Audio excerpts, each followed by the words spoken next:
Hello and welcome to All Things Rift episode 10. I'm going to head straight to the news, which is all about updates. Yes, patch 1.4 is already upon us and is live on the test server this afternoon. Patch 1.4 is going to include changes to warfronts, new open-world PvP rifts, and a cross-server looking for group tool. Now, I've not heard about what type of event may be coming out of this patch, but I would be a little bit surprised if Trion didn't at least have something up their sleeve in terms of story-driven content. But patch 1.4 is not the only thing on the horizon, and I have to say there's some really exciting stuff happening. Once again, I think Trion is proving that they really know what they're doing. Over at rift.mmosite.com, there is a small write-up about new zones coming to Rift, and I'm guessing sooner rather than later. As someone who has said since launch that Rift needs more zones, this could be the most exciting news yet for me.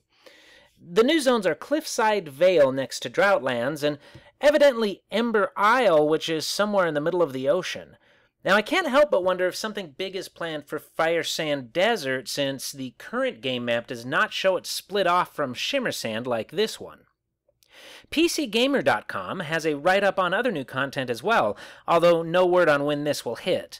First, there's Alternate Advancement, a system by which players can continue to gain experience after level 50 and will be able to turn that into new abilities and powers. There will be alternate content, too, which includes Instant Adventures and the Chronicles of Talara. Both systems are geared toward allowing the solo player to experience epic raid-style content. Both are also story-driven, and especially the Chronicles of Talara sound like something that all players will find worthwhile. Could this finally be something in-game that's better than the standard daily quest grind for soloers that we're all accustomed to? Well, only time will tell, but we can certainly keep our fingers crossed. Now, in-game currently, waves of madness continue to crash down around us, and we are currently in Phase 4, and my assumption that the gates of Hammerknell would be opened before the final phase has proven incorrect. Now, in case you missed it, Phase 3 brought some new happenings to the event. There were some new quests, beginning with Blame the Plane, which continues into Phase 4. This quest has you collecting a water charm from a water invasion and using it on a Death Rift creature. Right now, there are death strongholds littering Talara, so finding Death Rift creatures is not that difficult.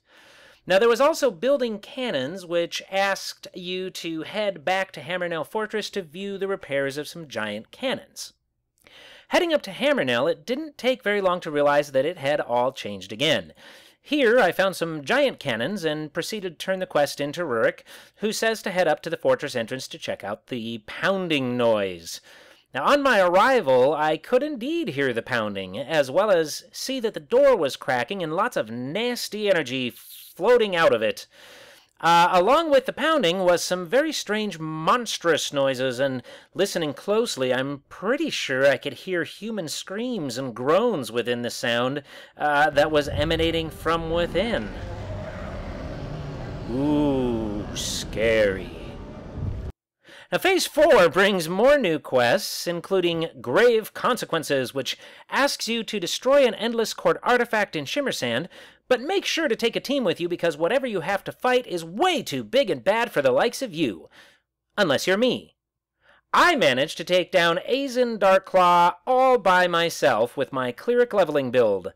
Now, the fight is fairly basic. He rotates between stunning you and hitting you with Mortal Drumming, an AoE fire pound hurdy thing. He also has a spell which draws everyone close to him, which can be a bit helpful, actually, because anything in the area will attack him and not you. Now, he's only level 45, but he is a boss, and I can say without hesitation that my rogue would have gotten worked. Although I might be able to solo this with my mage. Soloing Azen requires a considerable amount of healing along with the ability to restore mana. Also new to Phase 4, Scotty Malm has moved into Meridian and offers Gathering Shadows, which has you using a Shade Trap on a Shade Spawn infestation in Stillmore, Ironpine Peak, or Shimmersand. Finally, we have Cannon Fire from Tekro Bar Cool, which has you going back to Hammerknell to check out the newly repaired cannons. Once again, you turn the quest into Rurik, and a jaunt up the ramp to the doors reveals that there is now no pounding, screaming, or energy emanating from Hammernell Fortress. It's as if the spirits within have shut themselves up, waiting in silent anticipation for the doors to finally be opened. Ooh, scary. Again. And that's it for All Things Rift Episode 10. Thank you very much for watching, and I'll see you in Phase 5.